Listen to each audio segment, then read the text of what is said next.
to start screen sharing on Discord. Let me know if you're on and if the quality's okay. Okay, yeah, let me pull it up here.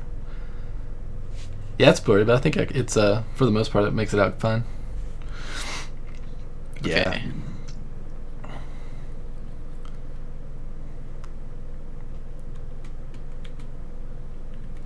Sorry, I had to reschedule.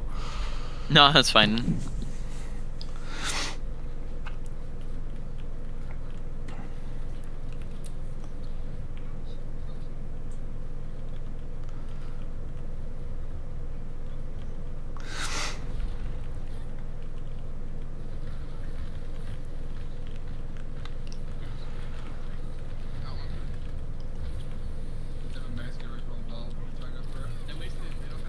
So, when you're kind of sitting around in choke like that for 10 seconds, they see you, so they know you're on tracer, so there's no reason to not ever kind of not be shooting. Oh, yeah, that makes sense. Yeah, it's like by shooting, you're getting, like when Ryan drops shield, then you're getting ult charge, you're getting damage into the shield. Like, there's just not a reason not to shoot unless you're trying to go for a sneaky play, Yeah. which you're not really, you're just kind of going off to the right and then instantly going in. Yeah, it's kind of just really didn't accomplish much. Yeah, you kind of just you don't want to be going long periods of time without doing anything, and that's just really going to be how efficiency works. Oh, okay. That makes sense.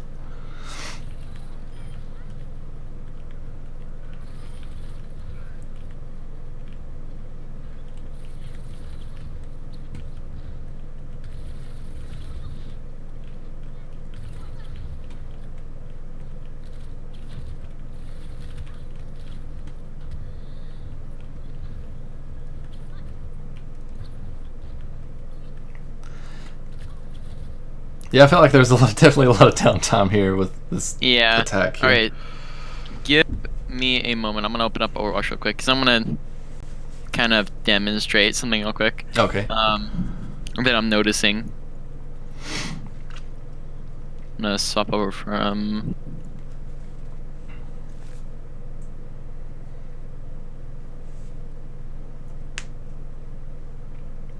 Actually, it's not giving me options.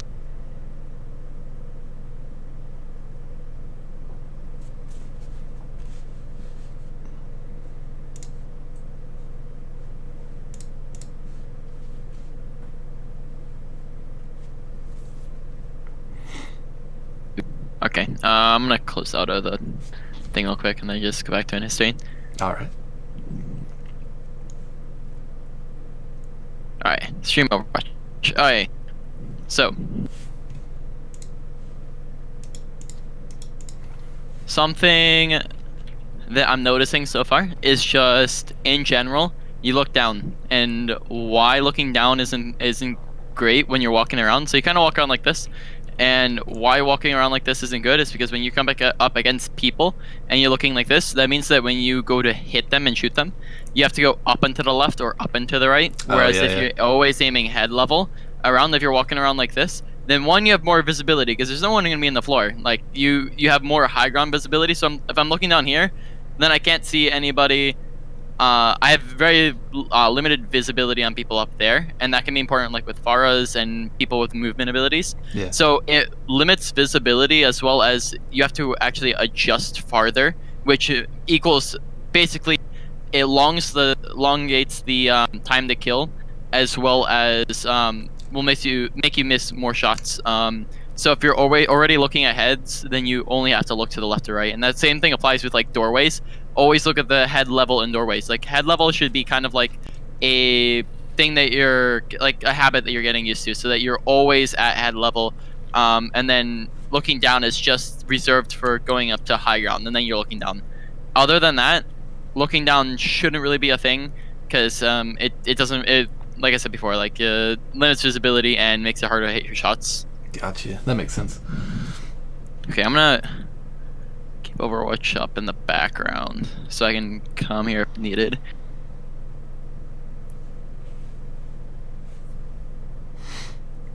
Yeah, that's something I'll just have to start breaking the habit on that.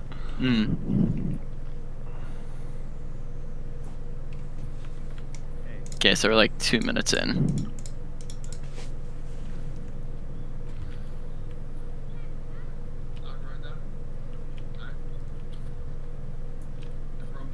This is kind of embarrassing, but Yeah. So other thing we have to make sure that we're doing is, I'm gonna like rewind to like right here where we're running away. Right now, well, we need to, number one thing we need to be thinking about while we're kind of on the flank is, are we syncing up with our team? And that's very important, because if we're not going in at the same time that our team, then that means that they're essentially going into a 5v6, and that means that they're down 1. And if you're running into the fight late, which is what happens in a second here, you get the pick, which I think, but you can already see they're starting to walk in. So they're already on point by the time you're starting to walk into the fight, and they did get the pick, so they popped off. But just because a mistake isn't punished doesn't mean it's not a mistake. So because they walked into this in a 5v6, it could have very easily gone in a different direction. Yeah. So when you're all off on the flank, you just need to be looking for, okay, when is my team going in, and you want to sync up with that. That makes sense. Okay. Alright, don't panic with your recall. You were 150 HP when you recalled here. 150 HP, and the Baptiste is up in the air. You're at no risk of taking stuns. Yeah, like that would have saved me off the edge. Yeah, recall should be reserved for near-death experiences. So like, it's the same thing when you use it as if you're using a raid, as if a bubble. Like you're using it to save yourself when you're low, or potentially when you know that you're going to get damaged. So if you're trying to escape stuns, or if you're trying to escape one-shots, that's when you use recall. When you're dueling a Baptiste who is 1 HP and you're full, then that's not a time that recall's needed to be used. And basically that just comes down to not panicking. So take deep breaths. Don't think it through. Kind of keep your mind on track. Don't try to rush things. You're not an owl. You're not getting paid to do this. Focus on the improvement and take it slow. Alrighty. Because yeah, then you're not going off the edge there and dying. But then the Baptiste also jumped off too. Yeah, I think going back to what you said, if I didn't panic anyway, I would have had the recall, I guess. And looking back in hindsight, yeah, I guess maybe that's just some sort of muscle memory I need to break, because I get this thing where I do a lot of blink melee recalls just out of habit for no reason. Like the blink melee is good, but then the recall at the end.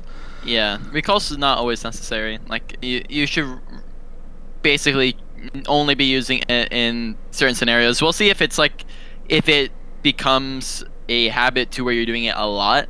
But I'm just saying in that certain scenario, that's a good example though. It wouldn't. Yeah.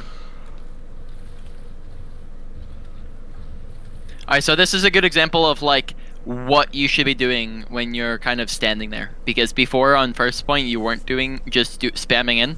Yeah. And then right here you're doing that, so that's good. You should be always just putting in the spam damage. Okay, so we're looking for the pulse. All right, again. So we're still 138 health. Baptiste is half. If we do not recall here, he immortality'd, but if we don't recall there, then we can break immortality and then kill Baptiste. Basically, you know that you have the advantage in that fight. Baptiste 100%, unless he gets healed, loses that fight against a Tracer. Gotcha. Don't play that fight as if you're at a disadvantage. I got you. That makes sense. Basically confidence in your gameplay. Like if you're going into duels, not confident that you can win them, then don't take the duel in the first place. So if you are in an unfavorable duel, then you don't take the duel. So like if it's someone who has a pocket mercy, if it's going up against a bad matchup. So let's say you're going as actually Chase doesn't really have a lot of bad matchups, but like going in against multiple people by yourself, that type of deal, you don't really want to do that. So make sure that you're not taking unfavorable duels. But when the duel is favorable and it's in your favor, then you definitely don't instantly recall out of it. Gotcha. Yeah, I could stand to hang in there a little longer. Yep. So that's kind of the main one main theme that's we're seeing so far is recall usage could be slowed down a little bit. That's good, because like when I was watching this back, that's something I didn't really pay attention to.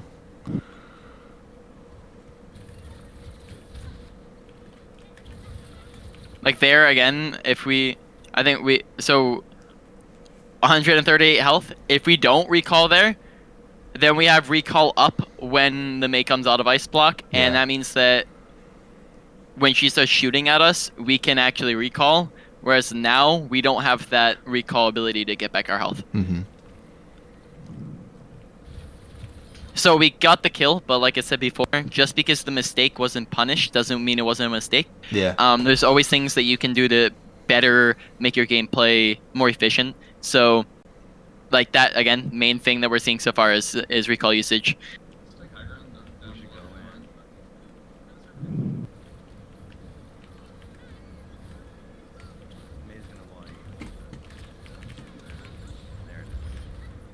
Oh yeah, very nice stick. I don't know. Did you know in this scenario that he didn't have Wraith up? No, Did no, I didn't. he, I was you trying to think look the for the corner- mercy, to be honest with you. I would think in that Mm. situation, I believe. Okay. Yeah, that's definitely you want to hit the mercy with that because you don't want to be going for targets that could block it. So like that's kind of like a Zarya and like Reaper Tracer. Like you need to know that they don't have the ability before you pulse them because otherwise they just recall out of it, bubble it, wraith it. Moira too. Like Moira can just fade it. Like you have to kind of pay attention to ability. I think that was kind of again one of those situations where the mistake wasn't punished, but just be watching out for that. Like listen for the abilities. Oh, again, I'm not gonna say Yeah, that that makes because sense. we already know. Yep. Yeah, now that you mention that, I'm seeing it a lot.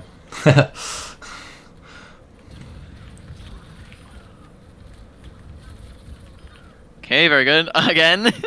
Alright, that's happening a lot. Okay. So we've noticed a humongous theme that's going on. But see again, like if sorry, I keep saying again, but if we have recall there, then when we get down to 8 health, then that's a situation where we can recall and get our health back instead of having to run Yeah. all the way to Omega and Yeah. risk dying. Yeah, now that you're like pointing that out, I feel like I can stay in there longer so much more that I'm not. Yeah, and that basically ups your survivability. It ups the damage and kills that you're outputting because I mean, when you're staying in the fight longer, then you're getting more damage and you're getting more kills. Yeah. And then you're just surviving longer because you have it up for when you actually need it. That makes sense, yeah.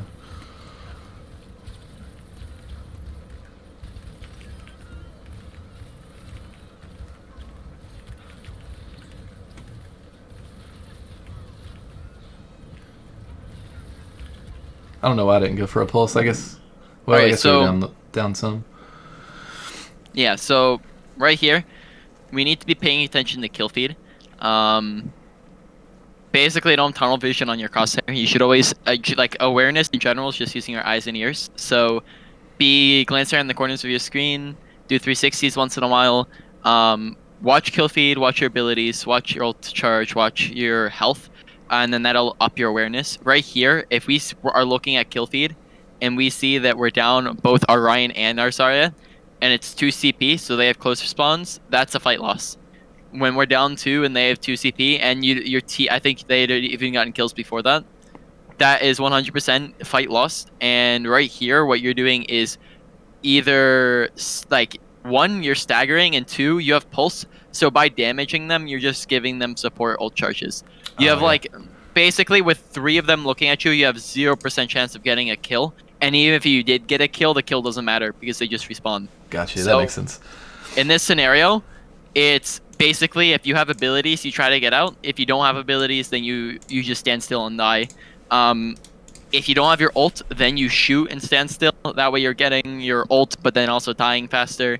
But here you're kind of like you're using abilities, you're blinking around, and you're making it basically you're extending your life. Yeah, I see what you're saying. Which you did get out, but you're at risk of dying there, so you just want to get out faster. Yeah, that makes sense.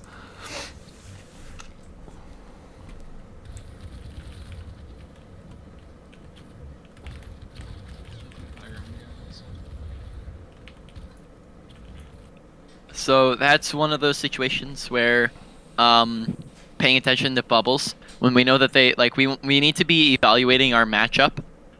So like kind of press tab and look, okay, what are we running and what are they running? So when we're looking at what are they running and we're like kind of relating that to our pulse, what the heroes that they're running will greatly like that matters with who you're picking out to pulse. So Gotcha. if they have a Zarya, you need to make sure that you're watching and listening and paying attention to if they've used bubblers or not. Because if you're paying attention to that, then that soldier dies rather than get saved by it. Or you just save onto your ult and you just don't even go for it because you know that they have bubble. Same thing with like if they have, like I said before, like May Ice block, Wraiths, Morta Fade, that type of deal. But that's gonna up the amount of kills you're getting with Pulse if you're paying attention to abilities that can negate it. Okay.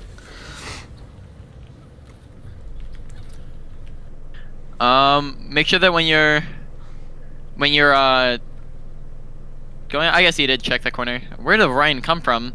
I'm so confused. Was he crouching in the corner? Because you like glanced over to the side. That's actually. Let's see. Oh, he must have. Yeah, you must have been crouching there. Like I don't know.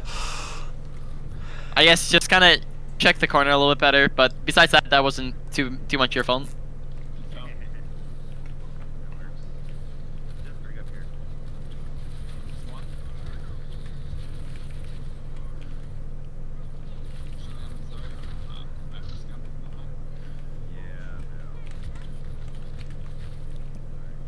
Again, here we're paying attention to kill feed. It's not bad to go for kills, but on Tracer you have the option to get out, which will allow you to basically be able to poke for longer, which will get your ult back faster. So if you, instead of trying to rush in on the Reinhardt, try to get out of the fight with your blinks, then you can poke from a distance while your team's waiting to get back, whereas here you die and then you're out of the fight for 20 seconds. So that's basically, because you died, that's 20% of poke damage lost on your ult. And those are really the two options, is poke, or like get out and poke, or die. And as Tracer, the better option will be to get out because you have so many mobility options.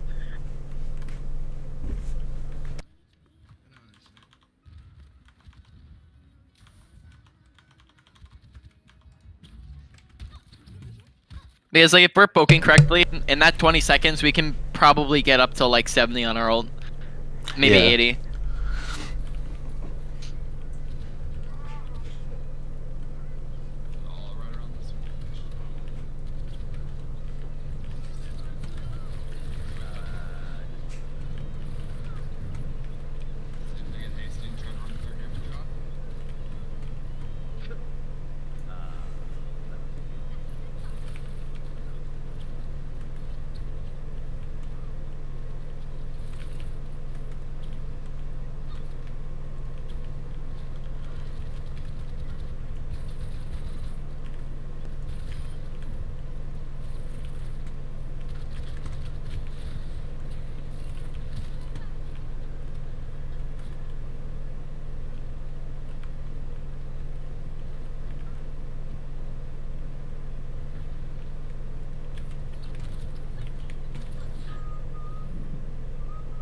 Again, pay attention to what they have.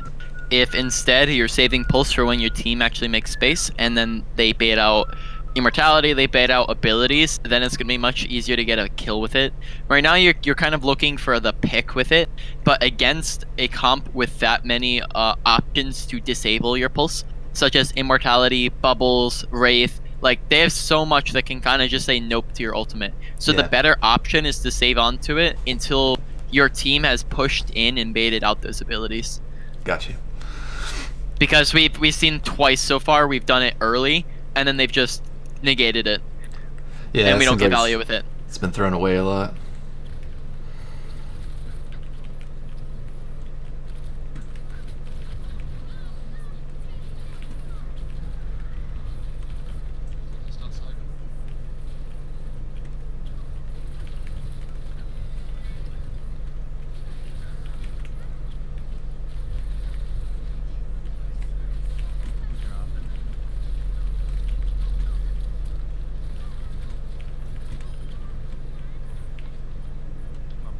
Yeah, like so far, like pretty great mechanics, pretty great movement. Nothing much to say about like the positioning or engagement.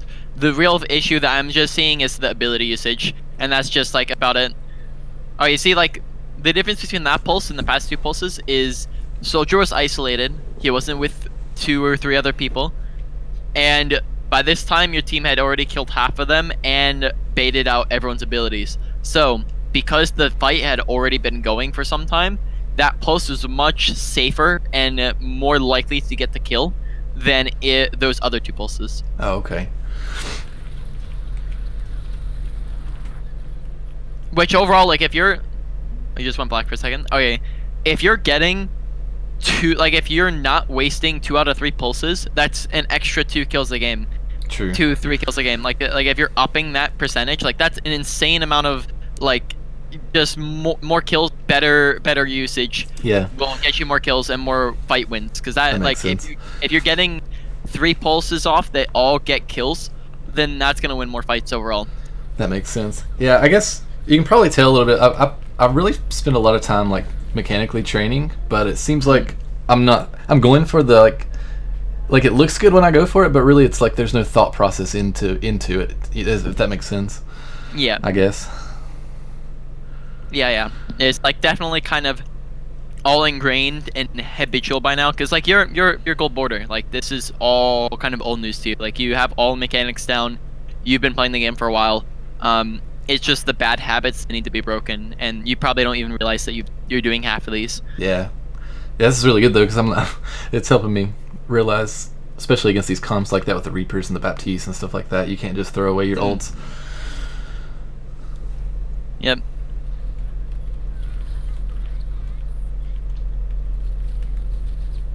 Alright, so now we're at 10 seconds.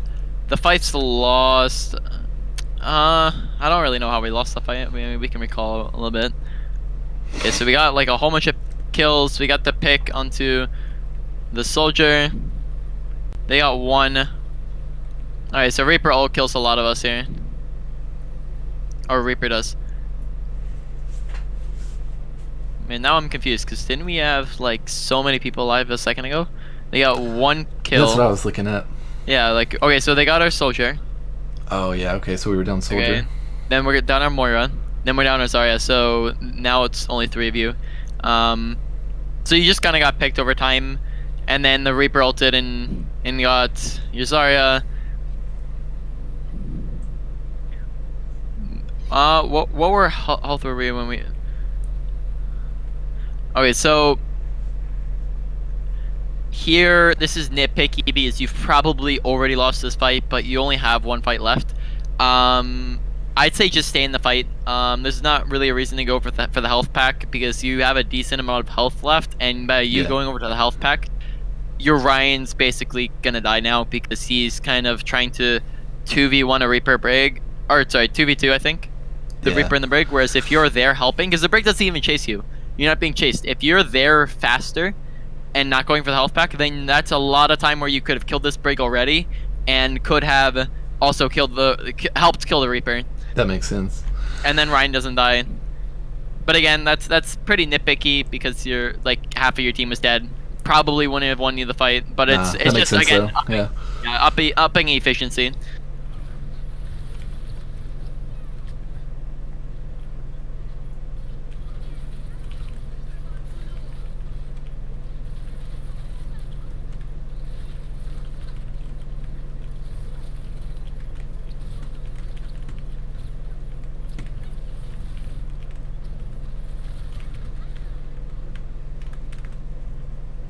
Okay. I know it's weird. Like it's not the best game, but I figured because this was just one of those games where I'm like I felt like I played good, but still just wasn't able to really put forth for the team, I guess.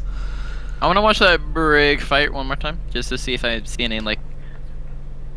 I might have seen some crosshair positioning, but I'm gonna rewatch it. Okay, so right there, when you're walking back, why wouldn't it let me go back?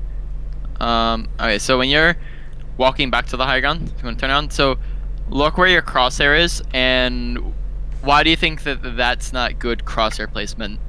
Because I guess, well, Well, I know from I was just there, so I know they're not on the stairs.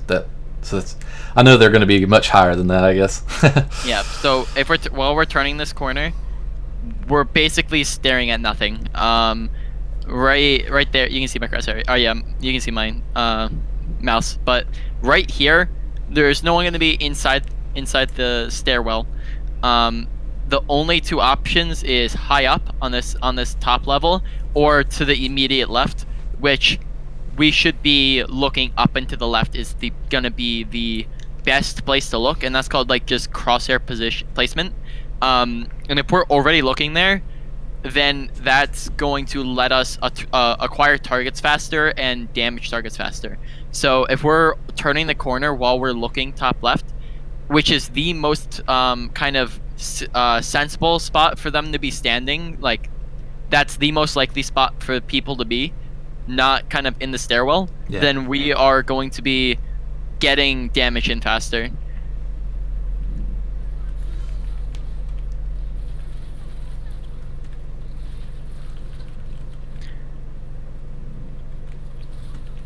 Again, like when you're you should should kind of be going on in your brain of like, when I'm blinking down the stairwell, I should immediately be looking up because I know I'm going down. Yeah. Like since I'm going down, I should be looking up because I know where the brig is. So that way you're looking at her faster and you're acquiring the target faster. So that's just some kind of crosshair placement things. We can go on to the next round. Yeah, that'll help a lot.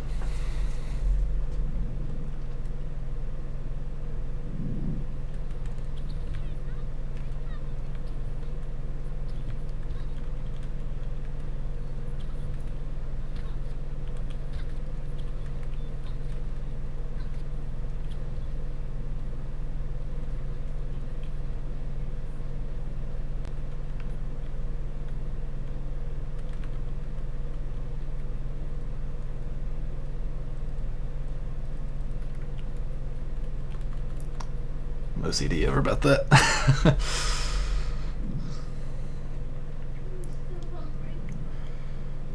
Smells good, baby. Wait, what? Wait, what was that? I'm not sure what that was. I don't know. Oh, I think my wife you- may have made food or something. Oh, I thought you like open. That sounds like Kefri. Oh. Yeah. Okay. Oh yeah, I think I was talking to her. Alright. Alright, so was this peak with the intent to get damage or slash a pick, or was the peak with the intent to scout?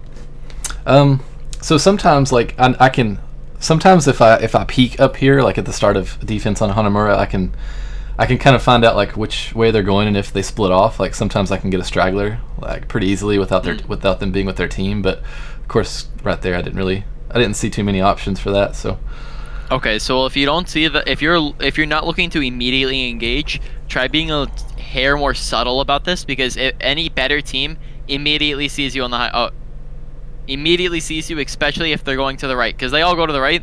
Better teams see you and they damage you. So here, when you're looking at where they're going, and you're kind of like looking to see who you can go on, try to be a little subtler, peek the corner a little bit less, and then yeah, that's really all to say. Yep, Forest isolated, very good.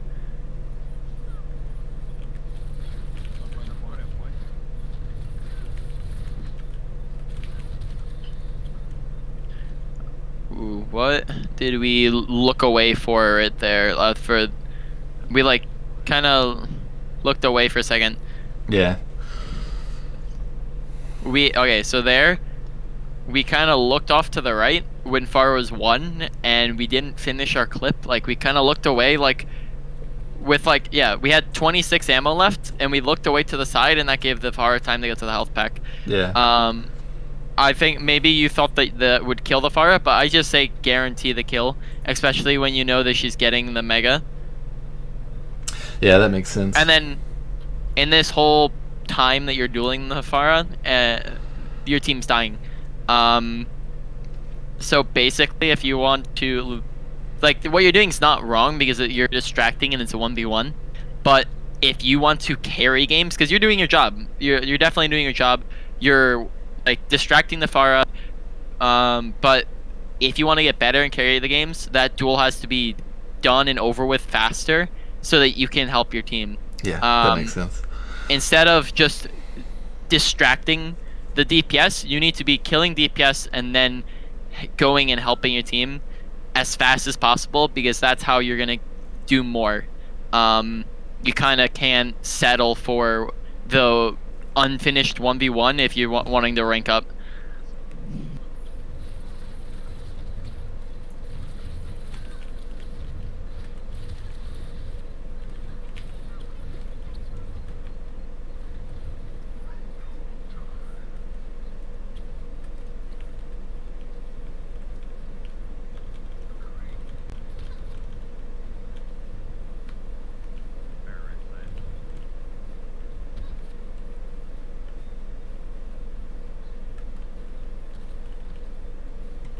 I thought I heard the call there. I was like, where is she?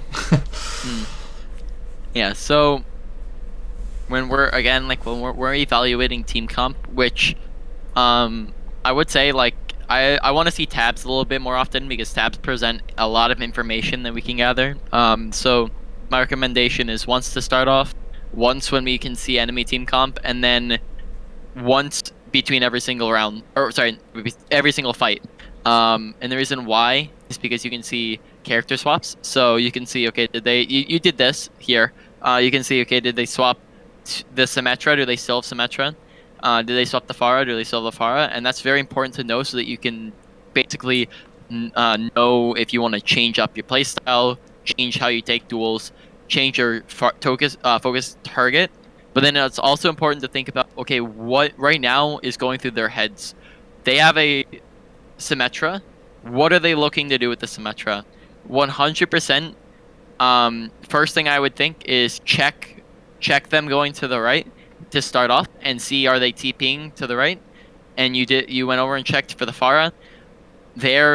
As soon as you see that, then they're most likely trying to TP the point. They don't want to. They want to fight point here. They don't want to take the high ground because they have a Farah sim. If they are trying to take high ground, then they lose here. So 100%, like, that's their goal here. Is they want to TP or run straight to point, which is what we see happen here. And if we're preparing for that faster instead of reacting to it, because here we don't look there until we hear them going main. Yeah. So we don't even look there until we hear the Ryan shielding and the Ryan walking forward. If we're already kind of preparing for that to happen, our team shouldn't be on high ground because they only need to get a tick here. We can call to our team if we're in chat. We can say, like, hey guys, like, set up on point. Do you typically talk in chat? I find myself, if I start, like, really, like, focusing, I tend to lose myself in not talking as much as I don't know. I kind of get a little short-sighted, I guess, if that makes sense. Yeah, I'd get used to kind of basic callouts, because a lot of the time your team, especially if you're looking to get better than your team, then you shouldn't expect them to be on the same level as you.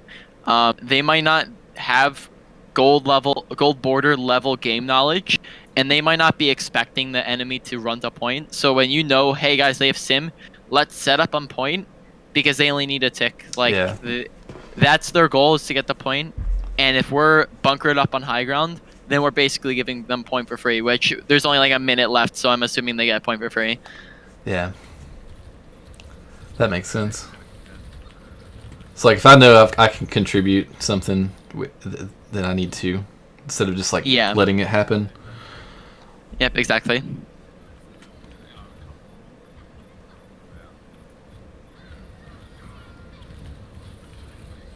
Yeah. Alright, so last round, so I'd say we kind of were out of fights a lot. So that entire round, kind of, we were off taking our own duels for a very extended period of time. And we were even outside of the fight. when they left the duel. So the Farah, she left halfway through the duel and went back to the team. The Baptiste left halfway through the duel and went back to the team. So they are getting value. While they're running back to their team and you didn't kill them, they are getting value in a 6v5. But since you're off on your own, for like 5-10 seconds here, so like kind of you go in here 1, 2, 3, 4, 5, 6, 7, 8, 8 seconds where you're doing absolutely nothing and your team's getting steamrolled. Basically, that just needs to be eliminated. Like, you can't be out of the fight for that long, because like during this process, like what you could have been doing is, I think you had a recall. Did you ever? No, you didn't have a recall up here. But basically, after you get this, you go up the stairwell instead of going all the way around, and that's pretty much all you can do. If you're already in this bad position. But I'd say like maybe play in the back line a little bit less and play on the sideline. So instead of all the way behind them, play on the side of the fight, and that allows you to kind of pick and choose when you want to go in. Because if you're playing all the way behind them in their back line, which I've seen you do a lot so far, that means that you can only rely on health pack healing to get back up, and that puts you out of the fight for a long period of time. Yeah, I've noticed that's kind of a problem too a lot of times for me. If you're on the sideline, so that would be like this over here, or on the mini, like kind of on the side of the fight, you get the same kind of value of getting behind shields and distracting, except for you can decide, okay, the Baptiste is half, I'm gonna go on the Baptiste, or you can go back and you can say, oh, I'm half, I'm gonna go back to my supports and get healed. But instead of a health pack, your supports heal you up in 2-3 seconds, so you're back in the fight in 5 seconds rather than 8 seconds, and the whole time you're doing damage. So I would recommend like side of the fight, because it allows you to play off like more opportunistic than if you're all the way behind them, committed to a hard flank, which hard flanks, basically, you're only going to get value off of hard flanking if you're getting two kills at least, because you're out of the fight so long. So like I guess too, like if I'm playing sidelines, I can kind of then I have the option to like blink back to the team or blink forward to pressure. That makes sense. Exactly. Yeah, if you're standing on the side, then you're negating shields, distracting. You have the option to blink back to your team, and you also have the option to go in deeper. Whereas if you're behind them, you only have one option, and it's to either go hyper aggressive or get out for like 20 seconds of the fight. Yeah, that's a really good tip. I like that, because I can. Yeah, I like being able to, because then you have options instead of just basically just relying on health packs and staying out so long. Yep, exactly. So in that time, our entire team's dead, and then we lose the fight. So basically, we got one pulse bomb and participated basically maybe like 20 seconds out of that entire round we actually shot at stuff. Yeah. So we need to make sure that we're actually in the fight, not outside of it.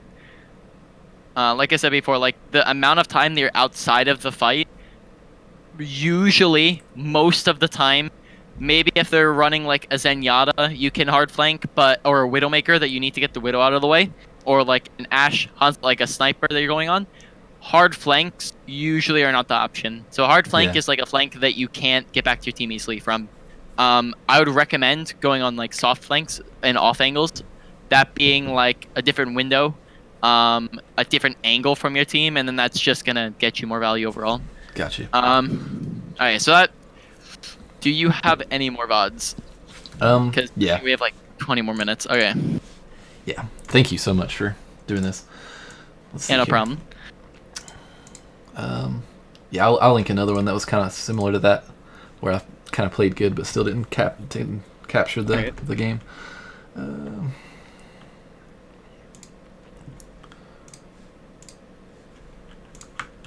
Okay, here's a good one. I'll link it to you.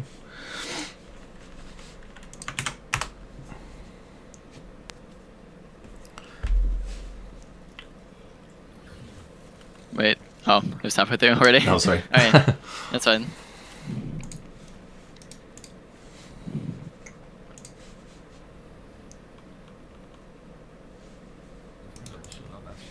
Okay, we're on the Bastion.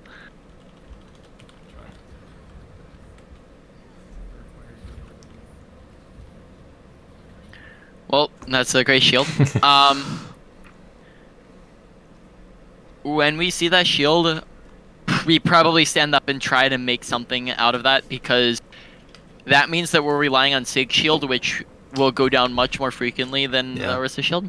So so in that 2-second time frame where you see, okay, bad shield, you try to reposition so that maybe that's covering most of you, or something, because right now we don't have the shield, and that's gonna be bad in a couple seconds if they all start shooting at us.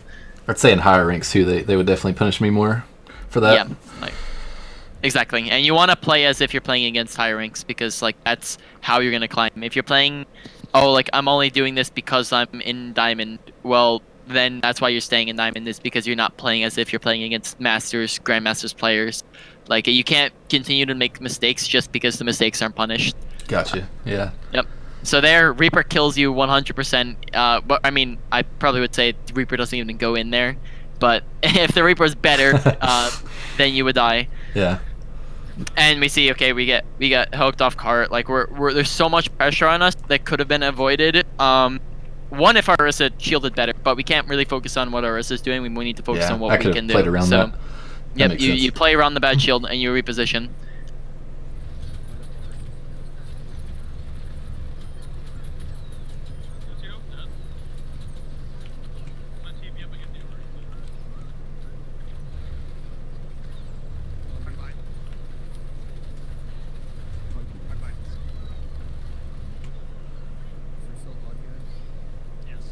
This Orisa needs to work on the shields a little bit. Yeah, I'm trying to reposition. Yeah, right. So that was good. We repositioned as soon as we saw the shield was down, but we need to do that the first time, and that'll help us win that fight faster. We still want it.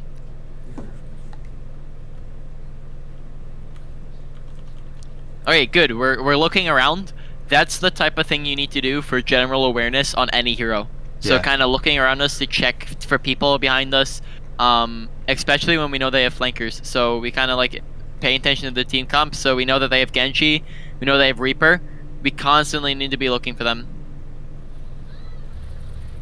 I'd say probably just stay on the cart here, because I guess the big issue is that you're standing still, so they can very easily flank and outposition you.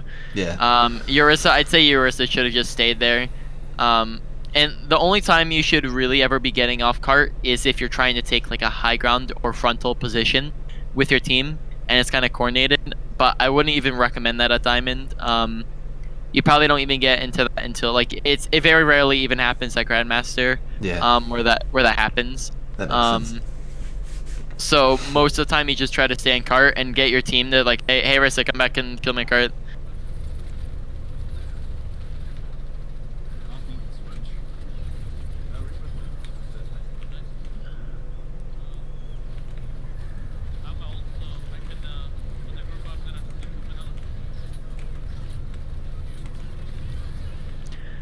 Okay, so when we're ulting, the reason why we don't ult where you ulted is because most of the time when you ult, your ult should be used when they're pushing you. And the reason why is because you are then... Sorry, someone's talking to me. Yeah, I sometimes don't know when to use Bastion ult, I guess. Yeah, so basically, when people get on you, so like when the Genji dives you, when they start pushing you, you can Bastion ult, and then what that does is, one, it pressures them back, because now you're mobile, you can move, and you're doing a high burst damage. So you one-shot the Genji who's on you, and who before was like kind of deflecting, but if you see him deflecting, you just kind of hit splash damage on him. But if they're pushing into you and you ult, then now all of a sudden you're moving around and you can dodge away from their attacks while doing high burst damage. Whereas if you're just standing still, then you're just eating so much damage. Yeah, that makes sense. But here when we ult, first off, we have to move so far before we even get around the shield. Yeah. Would have been better we just to should stay also- sentry and yeah. burst down the shields, I guess, right? Yeah, burst down the shield, because we can even do that from this angle. Like if we don't see any enemies, the shield break is #1 priority. Like as soon as we don't see people around, we just shoot the shields. But like if we ult here, then it takes us like 1, 2, like it takes 2 out of the 6 seconds in your ult to get around the shield. Whereas if we waited until they push forward, then you can just basically walk past it in a second. Yeah. Okay, so they're behind shield. You don't get like any value until basically afterwards.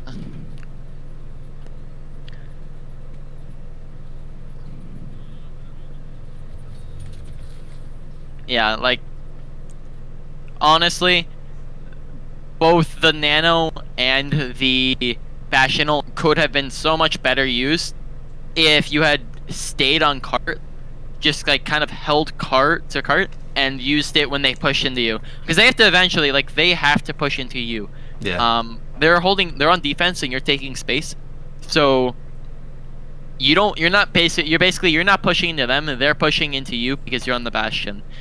Cart is what you're holding, and you're kind of keeping them away from cart. So they're trying to push into you, and Nano and your ult both kind of keep them back and get more value when you're using it like that.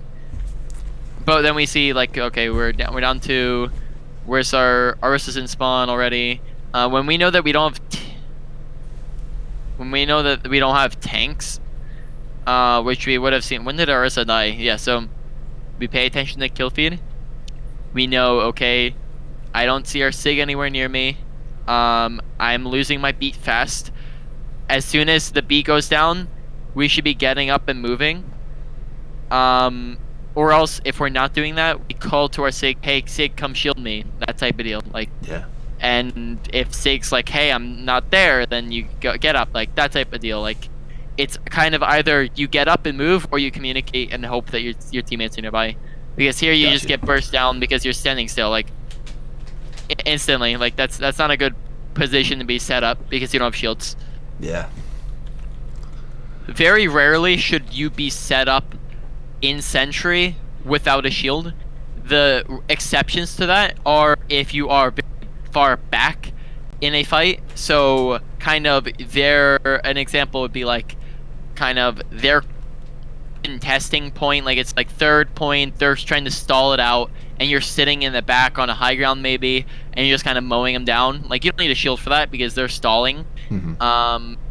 If you're going on like kind of a flank behind them, you can set up, which I don't know why you do that, but like then like they're not looking at you, so you can set up. Like there's exceptions to the rule, but most of the time you want to be not set up.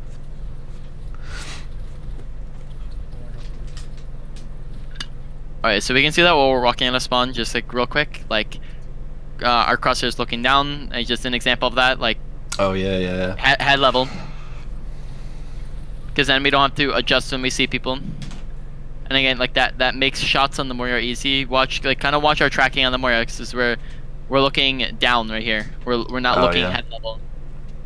Second thing I'd say is jump less. Jumping makes our shots harder. So it's making our shots that means that we have to go up and down with our aim, where all we have to do is go side to side. So it's making our shots harder. It's making their shots easier, because headshots are easier to hit when someone's jumping because they're moving in a set pattern, which, like, again, as you're getting higher and higher, like Widowmakers, Krees, like they all get used to that. That's part of their habit. Like they shoot you when you're jumping because it's such an easy animation to track. Yeah. And then the third thing is, like, you can't control where you're moving when you're jumping. You have one direction and it's set. Like you kind of can't change it for the 1 second. So if you're jumping around the corner into an enemy team, you can't stop yourself until you're around the corner.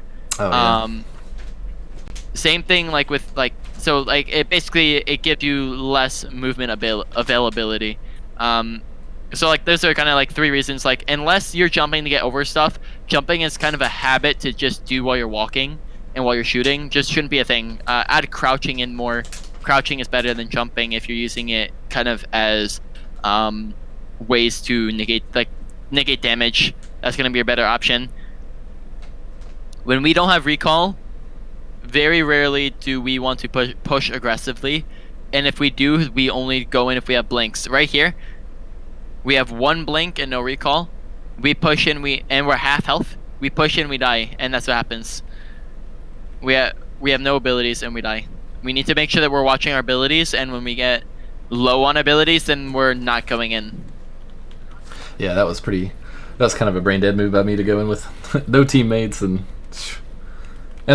two trying to kill a Lucio. I mean, there's probably unlikely I was going to be able to kill him anyway. Yep.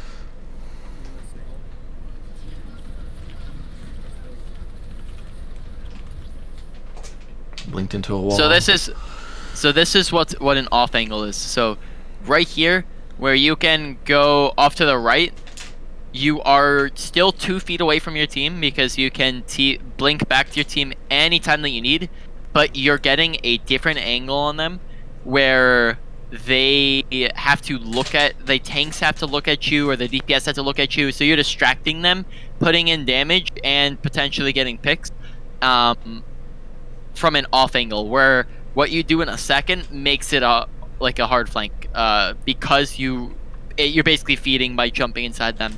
Yeah. Like there's kind of you go inside of them. There's not really a reason to do that when you could have just as easily stayed here and shot people. When right here you also have the advantage of the bongo. You also have bongo shooting at you. Over here you don't. Here's no bongo. Over on the other side you do have bongo. And you're also wasting like 2 blinks that you could have just used to, like, you could have saved, and a recall. Like, kind of, we don't mean, like, you kind of could have played that safer. Yeah. And gotten more damage in with the bongo up. Yeah, that's true. That's a good example of what a soft flank is. You look for those and you play on the side of fights.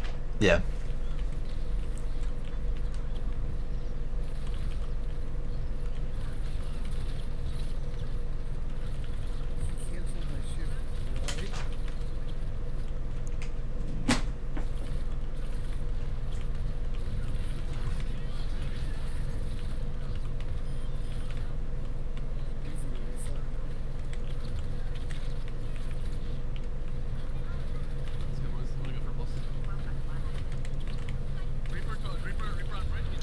Alright, so when you pulse tanks, they should either be low, have no abilities, or your team is able to follow up on it.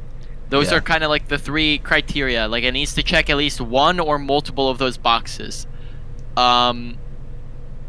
Because they had abilities, they were full health, and your team back here is really far away and can't follow up on any burst damage. That gets no value, and the Roadhog even halved the damage with his E. So that did like 200 health to him. He was right next to the Moira who healed him up, and your team couldn't follow up on it. So there, make sure that it checks 1 of those boxes, otherwise you save onto it. Other thing is, when you have pulse, you want to look to combo it with things. So the biggest thing that in this meta right now that you can combo with pulse is pull. So Orisa pull. Yeah. Ask for the Orisa, say, hey Orisa, I have pulse here. Pull on my command, like pull when I say, and then I'll pulse it, okay? And then you say that before the fight, and then during the fight you go, okay, Orisa, pull, and then your Orisa, you watch the Orisa pull, you go in, you blink into it, you pulse, they're all together, grouped up together, and you put damage into 3 people, potentially getting like 2 picks. That's gonna get more value than sticking 1 target will, because they're all grouped up. So that makes sense. Make sure that you're coordinating it, and that's an ability too. Like, that's an ability. It's not ultimate. Like, it's basically a mini graviton surge, like that you can just ask for anytime you want. Yeah, we don't have to burn Qs just for that. That makes sense. Yep. So just ask for it, and then you can coordinate it. So, like, kind of so far in the 2 games that we've seen, you've used maybe like 5-6 pulses and gotten 1 kill with him. Yeah. Just because so many times when you're pulsing, you've landed every single one of them. Like there's no issues mechanically wise. Like you're not like you hit every single pulse. Like very good there, but you're not using them in situations that will guarantee that they actually get value. Yeah, You're that makes using them sense. you're using them when tanks can just get healed up and they have abilities. You're using them on things that can just you very easily use abilities to get away from them. Yeah. I'm just not using my head, really, it seems like.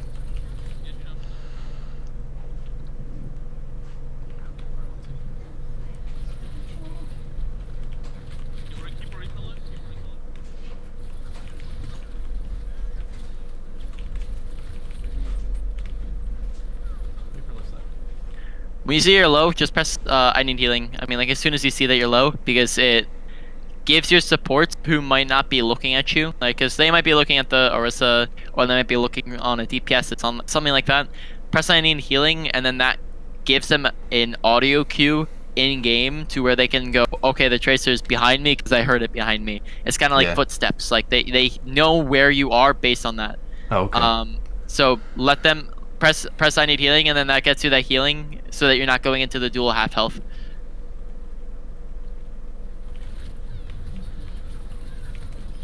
Alright, so we have 2 minutes left. I'm gonna open up for any questions like at all that you have, and if you don't have any, then we can just go for the next 2 minutes. But any questions about anything we've gone over so far, anything kind of in the meta, any questions that you just have about Tracer, that type of deal? No. I think that pretty much. I think I've pretty much grasped a lot from what you've said, especially with the the crosshair placement around angles and sort of thinking about the compositions before you just blindly go in. And it's like I was joking with my buddy. It's like just because you can do something that looks good doesn't mean you should, right? And I feel like that's kind of what I'm doing a lot. Is just relying too much on like mechanics alone and not really thinking about what I'm doing. Yep. That's basically a good summary of it. Alright, so we have like 1 minute left, so we can just go for another minute then. So we have pulse up again. This is a situation where we're going, okay, Orisa, I have pull. We're gonna go for the pull. Okay, we throw it in there. I think that gets more value stuck on the Orisa. I don't know if you missed that, but you're looking at the ground, so Yeah. possibly not a miss. I don't know. You kind of looked at the ground at it, maybe. I don't know. That's kind of hard to tell. I don't. Do you know what you're thinking there? Yeah, I thought my thought process was like I went in and, with the intent to stick the Orisa, and then I saw the Moira and I kind of got a little greedy. So then I tried to like reposition at the last minute, I guess, and then just missed both of them. I guess. You've been very good with hitting your pulses because you use your like kind of blink pulse rather than blink melee style. But when you're really far away from them, basically like the flashy kills that Defran and Kibashi get where they're throwing pulses across the map, like you're not gonna see those in like Owl games because it's not efficient. It's flashy and it looks cool, but it's not something that is going to land every time, and it's not something that is good for you to make a habit out of. Yeah. So try to go for reliable sticks, and if they're not right next to you, don't go for the stick. So if the Moira's not standing next to you, which you can see, like, she's pretty far away from you when you go in. Like, she's over there. That's a stick that needs to be tossed really high and doesn't always land. And again, Moira has fade. There's just a lot of variables in this that I'd say go for the safe stick. Unless you're pre-thinking about going for the Moira, but don't try to change up the plan halfway through. Gotcha. Okay, so that pretty much wraps up our time for today. I'm pretty sure. Do we have one session? Correct. Yeah. You ordered one. Oh, yeah. Okay.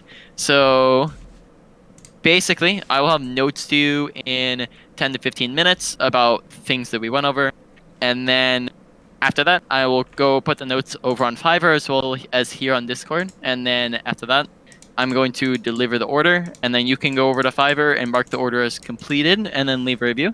Okay. Besides that, it was very nice meeting you. If you ever have any questions, feel free to ask anytime. And yeah, that's pretty much it. Okay, cool. Well, thank you so much for your help. Yeah, no problem. I'll see ya. All right, see ya.